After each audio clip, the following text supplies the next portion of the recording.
एथर मौसुमी वर्षा स्वाभाविक समय पूर्वर आसिबार संभावना रही।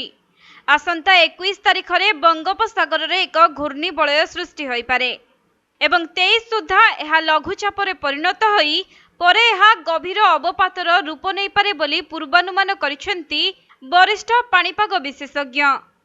सेपटे बंगोपसागर रे लघुचाप जोगु थाईलैंड, म्यांमार, बांग्लादेश, उत्तर पूर्व भारत सह पश्चिमबंग, झारखंड और बिहार रे अधिक मात्रा रे वर्षा होई पारे, किंतु ओडिशा रे एहार प्रभाव केते रहिबो ताहा आगको जना पड़िबो बोली पाणीपाग विशेषज्ञ प्रकाश करिसेंती।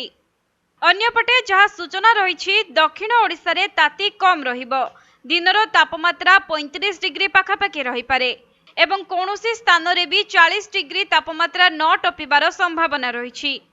आउ किछि स्थान रे संध्यारे स्वल्परू मध्यम धरणर वर्षा सह बिजुली और घड़घड़ी होई पारे बोली पाणीपाग विभाग पक्षरु प्रकाश करा जायछि।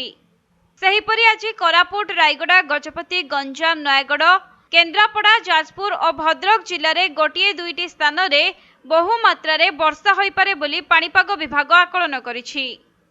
तेबे गतकाली 14टी सहर रे बहु मात्रा रे वर्षा होइथिबा बेले 24 घंटा भितरे कटक, बांकी ठारे 108 मिमी वर्षा रेकर्ड होइछि। सेहिपरि कटक एवं खर्दा, टांगी रे मध्य किछि मात्रा रे वर्षा होइथिबा जଣା पड़िछि।